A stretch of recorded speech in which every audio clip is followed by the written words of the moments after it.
মহিলা ঠিক মতো খাওয়া দাওয়া করে না, ঠিক মতো ঘুম নাই, চিন্তা ভাবনা চেতনায়, কল্পনা জল্পনায় স্বল্পনায় আল্লাহর ভয় এমন ভাবি তার অন্তরে ঢুকেছে যেন 9টা মাস তার ঘুমটা হারাম হয়ে গেছে।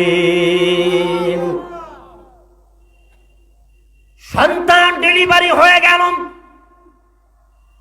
ডেলিভারি যখন হয়ে গেল ওই মহিলা সন্তান নিয়ে নবীর দরবারে নবীকে বলে, ইয়া রাসূলুল্লাহ, এই যে আমার সন্তান প্রসব হয়ে গেছে, ডেলিভারি হয়ে গেছে গো, এখন আমার বিচার করেন, আমাকে শাস্তি দিন। এই পৃথিবীর জমিনের শাস্তি আমি চাই, জাহান্নামের আগুন সহ্য করার ক্ষমতা আমার নাই। নবীজি আমার বললেন, আরে মহিলা, জেনে রাখুন, তোমার যে সন্তান হয়েছে এই সন্তানের একটা হক তোমার বুকের মধ্যে আমার আল্লাহ তাআলা দিয়েছেন। আর এই হকটা 1 বছর নয়, 2টা বছর নয়, 2.5টা বছর একটানা তোমার বুকের দুধ পান করবে। এরে আমার মহিলা, এই হক নষ্ট করার অধিকার ইসলাম দেয় নাই। যাও যাও, বাড়ি চলে যাও। এই সন্তানের 2.5 বছরের হক যেই দিন পূরণ হবে, এই সন্তান যেই দিন খাওয়া শিখবে রে, সেই দিন আমি নবীজির দরবারে আসবে। আসার পরে তোমার বিচার হবে, এর আগে তোমার বিচার হবে না। মহিলা আবার কাঁদতে কাঁদতে বাড়িতে চলে যায়, চোখের পানি ফালায়া দেয়, আল্লাহ আল্লাহ বলে কাঁদে। আল্লাহকে বলে, মালিক গো মালিক, আমি জানি এই দুনিয়ার জমিনে যদি আমার শাস্তি হয়ে যায়, তাহলে আমি বান্দির জন্য পরকালে তুমি জান্নাত রেখে দিয়েছ। আর যদি শাস্তির আগে যদি আমি মরে যাই, তাহলে তো আমি জাহান্নামী হয়ে যাব। হাইরে কান্না কাহাকে বলে রে, কান্না কাহাকে বলেন। 1 বছর, 2 বছর, 2.5 বছর যখন হয়ে গেল, আরে মহিলা কাহাকে বলি? আমার পর্দার আড়ালের মা বোনেরা, আজকের এই মাহফিলটা দিয়েছেন, এটা খেলতামশার জন্য নয়, এটা আনন্দ উল্লাস করার জন্য নয়। এরে আমার বউবাজারের ভাইয়েরা, ও আমার মা বোনেরা, এই পৃথিবী এমন একটা জায়গা, খেল তামাশা করার জায়গা না, আনন্দ উল্লাস করার জায়গা না, ফুটবল খেলার জায়গা না, ক্রিকেট খেলার জায়গা না, জুয়া খেলার জায়গা না, মদ খাওয়ার জায়গা না, সুদ খাওয়ার জায়গা না, জিনা করার জায়গা না। এটা এমন একটা জায়গা, এটা আল্লাহর ওলি হওয়ার জায়গা। মনের 11 রঙের ভাইরাম, এই কল্যাণপুর ইউনিয়নের ভাইরাম, তুমি যত বড় নেতা হও, নেতা তুমি যত বড় ব্যক্তি হও, যত বড় মুক্তি হও, যত বড় মুহাদ্দিস হও, আল্লাহ তাআলা তোমাকে দেখবে না তুমি কতটুকু লম্বা, কতটুকু বেটে, তুমি কালো না ধলা, তুমি সাদা না ফর্সা, তুমি কি মাতবার না কোলেমান, তুমি কি মুফতি না মুহাদ্দিস, তুমি কি চেয়ারম্যান না মেম্বার, তুমি কি এমপি না মন্ত্রী। লা ইয়ানজুরু ইলা সুওয়ারিকুম ওয়া লা ইলা আমওয়ালিকুম ওয়ালাকিন ইয়ানজুরু ইলা কুলুবিকুম ওয়া আমালিকুম। রাওয়াহু মুসলিম। চিৎকার দিয়ে বলেন আল্লাহু আকবার।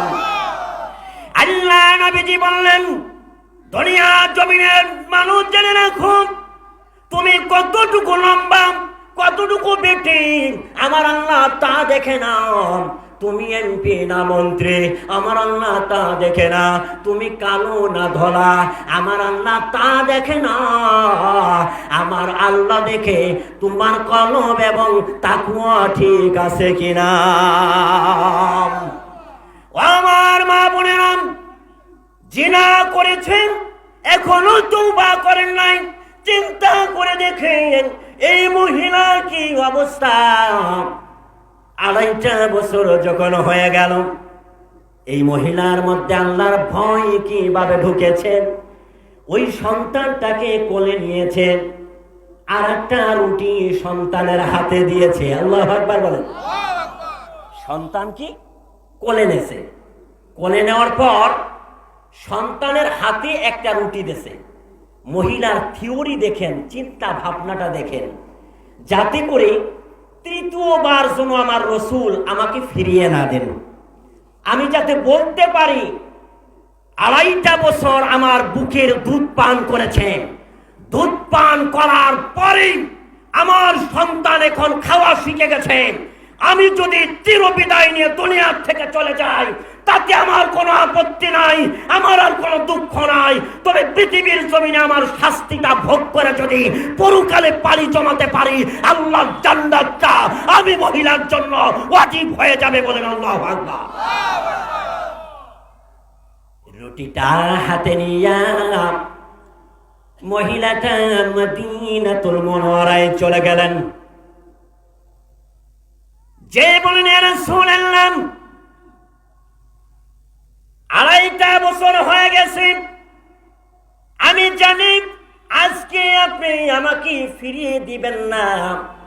এই দেখেন আমার সন্তান এখন খাওয়া শিখে গেছে, এই দেখেন রুটি খাই, আর আমার কোনো চিন্তা নাই। তাড়াতাড়ি আমাকে শাস্তি দিন, দুনিয়ার জমিনের শাস্তি আমি চাই, আখিরাতের শাস্তি আমি চাই না। নবীজি আমার বললেন, ও সাহাবায়ে কেরাম, এই মহিলাটাকে মাটির নিচে অর্ধেক পুঁতে দাও। এখন বুক পর্যন্ত পুঁতে দিলাম, বাকি আছে এই বুক থেকে অর্ধেক। যাও যাও, এখন তাকে পাথর মেরে দুনিয়ার জমিন থেকে বিদায় দিয়ে দাও।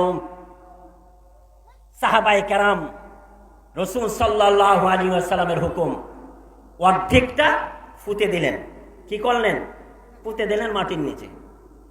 পুঁতে এবার পাথর নিক্ষেপ করছে। হারিয়ে চিন্তা করে দেখো যুবক, মহিলাটা সাদরভাবে সুন্দরভাবে তাকওয়ার সাথে আল্লাহকে ভয় করে মহিলাটা আত্মসমর্পণ করে চিন্তা করলো, দুনিয়ার শাস্তি হয়ে যাক, আখিরাতের শাস্তি যেন আমার না হয়। আল্লাহু আকবার বলেন।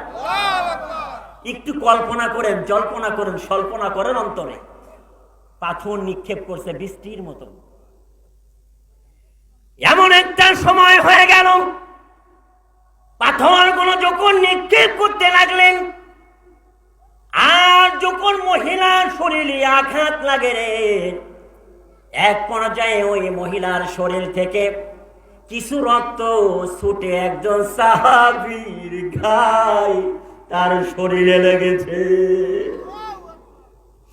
মহিলার রক্তটা যখন লাগছে, চিৎকার দিয়ে বলে, কি হলো রে, এত বড় পাপিষ্ট একজন বান্দি, একজন জিনাকারী বান্দি, তার রক্ত আমার শরীরে লাগার কারণে না জানি না পাক হয়ে যায়।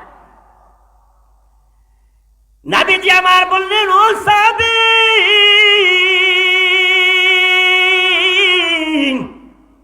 কি বললা, কি বললা, কি বললা রে তুমি?